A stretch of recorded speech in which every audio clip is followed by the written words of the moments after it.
이게 부동산 문제는 우리 정부에서는 이렇게 자신 있다고 이렇게 좀 장담하고 싶습니다. 대부분의 기간 동안 지금 부동산 가격을 잡아왔고요.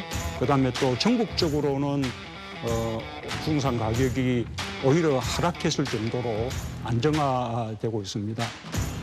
어느 정도 올랐다고 보시나요? 감정원 통계로 11% 정도 올랐다고 알고 있습니다. 11%요? 네네. KB국민은행 숫자로 보면 52.7%, 또 한국감정원 수치로 보면 57.6%라고 하는 부동산 가격의 폭증이 있습니다. 의원님께서 말씀하시는 것은 중위 매매 가격에 대한 말씀을 하시는데요. 그렇습니다. 그것을 국가 전체 통계로 보는 데에는 한계가 있기 때문에 감정원 그렇게 통계가 말을 복잡하게 하실 거 없고요.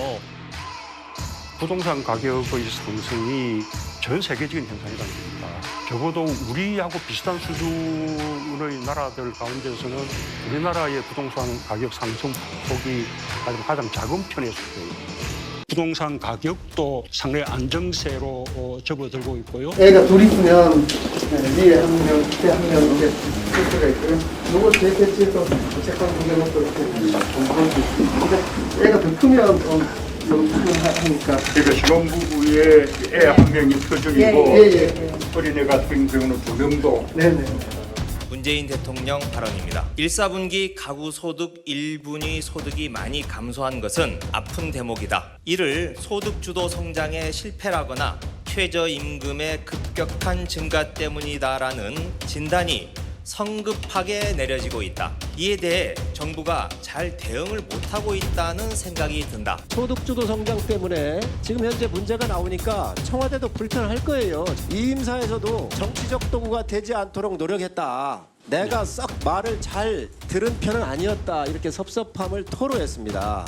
저희가 이전 청장 계실 때 통계에 대해서 조금이라도 개입한 흔적이 있다면 저희가 책임지겠습니다. 그런 일 없습니다, 의원님. 참 한심하다는 생각이 들고요. 객관적인 사실을 현실을 직시를 해야지 주관적인 이념에, 그것도 철진한 이념에 사실을 끼워 맞춘다라고 한 게 말이 되겠습니까? 그 지난 정부의 가장 한심했던 정책이 뭐냐면 소득주도 성장이었단 말이에요. 말이 마차를 끌어야지 마차가 어떻게 말을 끌겠습니까? 소득으로 어떻게 성장을 합니까? 성장을 해서 소득이 늘어나는 거지. 통계를 조작하는 건 뭐와 똑같냐면 의사가 수술하려고 CT하고 MRI 찍지 않습니까? 그런데 그 CT, MRI 내용을 조작하는 거예요. 진단이 틀린데 어떻게 처방이 맞을 수가 있겠습니까? 이런 일들이 어떻게 백주대낮에 이루어질 수가 있었는가? 참 그 한심하다 그 생각이 들고요. 지금 우리나라 경제가 여러 가지로 어려운데 그중에 상당 부분은 이렇게 통계 조작을 통해서 이루어진 것이 아닌가. 그렇기 때문에 통계법이 어떻게 규정을 하고 있냐면 누구든지 통계를 변경할 목적으로 그런 종사하는 사람한테 영향력을 행사하면 안 된다라고 규정을 하고 있어요. 이것을 위반했을 경우에는 3년 이하 징역에 처해질 수 있도록 규정하고 있는데 이 부분에 대해서도 명확한 수사가 이루어져야 된다. 지난 정부의 가장 큰 목표는 무엇이었느냐? 강남 집값이 다른 데도 아니고 서울에서도 강남 집값이 오르지 않도록 해야 된다라고 하는 그러한 당위가 있었는데, 그런데 풍선을 아무리 누른다고 해가지고 그 풍선이 제대로 눌러집니까? 어느 쪽에선 빵하고 터질 수밖에 없고, 그걸로 인해서 정말로 많은 서민들이 정말로 엄청난 그 피해를 입지 않았습니까? 거기에다가 제가 아직도 기억나는 게 문재인 대통령이 10평도 안 되는 집 찾아가가지고 여기도 사람 살만하네 그렇게 이야기했던 저 기억도 나거든요. 이런 부분들이 명확하게 밝혀져야 된다고 다시 한번 저는 생각합니다. 결과적으로 실패한 정부가 됐죠. 오르는 걸 통계 조작한다고 숨길 수는 없는 부분이니까요. 그런데 지금 국토부 고위직이 차관 생각을 운운했습니다. 그러면 국토부 차관이 적어도 이 통계 조작에 개입을 했다는 것인데 그걸 장관이 몰랐을까요? 김현미 장관이 모르고 차관이 독단적으로 통계 조작을 지시했다는 게 말이 되겠습니까? 결국 그리고 김현미 장관이 알았다는 것은 대통령실 정책실에서도 이걸 알았다는 뜻이고, 지금 나오는 보도를 보면 대통령 비서실,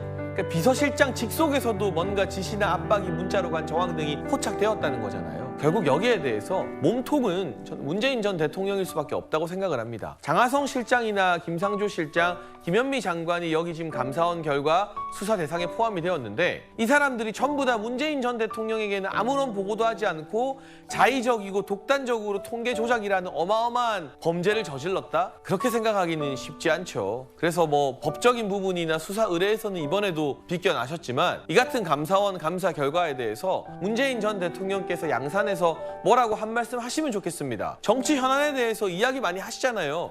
좀 있으면 뭐 9.19 군사합의 그 휴지 조각 다 된 거 그거 기념식 하러 서울 오신다면서요. 그때 기자들이 꼭 이 통계 조작으로 부동산 실패 눈가림하려고 한 거 어떻게 생각하시냐고 문재인 전 대통령에게 물어봐주면 좋겠습니다. 지금의 어려움은 지난 세월의 조작이 우리의 삶은 힘들게 하는 것이다.